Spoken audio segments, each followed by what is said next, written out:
এটা আসলে এই জায়গাটা তো আসলে তাদের একটা দীর্ঘদিনের একটা সাম্রাজ্য ছিল। তো তাদের একটা বিরাট একটা এটা ইন্টারেস্টের বিষয়, এখানে বেনিফিটেড হতো এখানকার অনেক লোকজনই, বিশেষ করে যারা এই যে সন্ত্রাসী কার্যক্রম বজায় রেখেছিল। তো তাদের এই সাম্রাজ্য তো আসলে একদিনে এতদিনের নিয়ন্ত্রণ এই খুব সহজে ইয়ে করা মুশকিল। আমরা চেষ্টা করে যাচ্ছি। এটা আমাদের যখন যে সরকারের যে প্ল্যান আছে সেই প্ল্যানগুলো যদি বাস্তবায়ন করা যায় আস্তে আস্তে, তাহলে এটা থাকবে না। এটা হয়তো এখন মনে হচ্ছে যে তারা একটু নাড়াচাড়া দিচ্ছে, নাড়াচাড়া দিয়ে আসলে লাভ হবে না। এটা তো আসলে আমাদের জন্য, মানে আমার জন্য বিশেষ করে অনেক বড় চ্যালেঞ্জ। তো আমরা চাই যে এখানকার এই জঙ্গল সলিমপুরের যে পূর্বের অবস্থা ছিল, এখান থেকে একটা স্বাভাবিক অবস্থা যেন ফিরে আসে, এখানকার আইন শৃঙ্খলা রক্ষা করার জন্য, এই জনপদে শান্তি ফিরিয়ে নিয়ে আসার জন্য। লিলি আল্ট্রাসফট সিরাম জেল, যা গভীর থেকে স্কিনে দেয় 3 গুণ সিরাম হাইড্রেশন। সিরাম জেল হাইড্রেশনে ব্রাইট থাকো সব সিজনে। আমাদের পক্ষ থেকে যা যা করণীয়, জেলা পুলিশের পক্ষ থেকে যা যা করণীয় আমরা করবো ইনশাল্লাহ।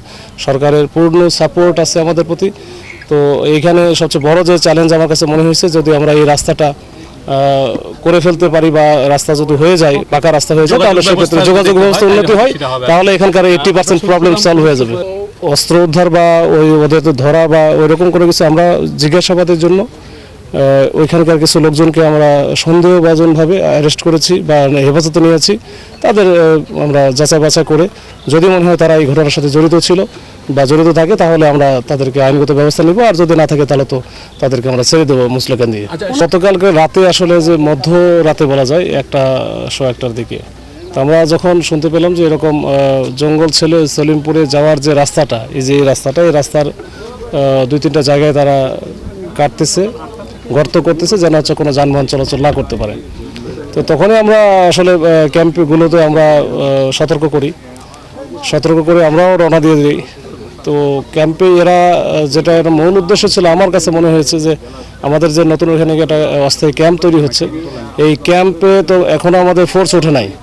তো এই ক্যাম্পে তারা ভেকো মেশিন নিয়ে বা এক্সকাভেটর মেশিন নিয়ে তারা কিন্তু ওইখানে আমাদের একটা ক্যাম্পের যে দেয়ালের একটা অংশ তারা কিন্তু ভেঙে ফেলে, এবং ওই দেয়াল ক্যাম্পের ভেঙে ফেলার কাজে যেন আমাদের পুলিশ যেন প্রোটেকশন না দিতে পারে বা পুলিশ যেন না যেতে পারে, যেহেতু আমাদের ওই আলীনগর স্কুলে ওখানে পুলিশ, র্যাব, এপিবিএন, আরআরএফ আছে, তারা যেন ওখানে না যেতে পারে, এই জন্য তারা কিন্তু মূলত ওদের এটা প্রোটেকশন, মানে আমাদের এই স্কুলের উপরেই ওদের মূল টার্গেটটা ছিল। তো স্কুল লক্ষ্য করে 2-1টা গুলিও করে, 2-1 রাউন্ড। এর গুলি করার পরপরই আমাদের ওখানে যারা অফিসার ফোর্স ছিল তারা কিন্তু এটার শক্ত প্রতিরোধ গড়ে তোলে, এবং বেশ কিছু রাউন্ড, বিশেষ করে 114-15 রাউন্ডের মতো গুলি তারা কিন্তু ছোড়ে।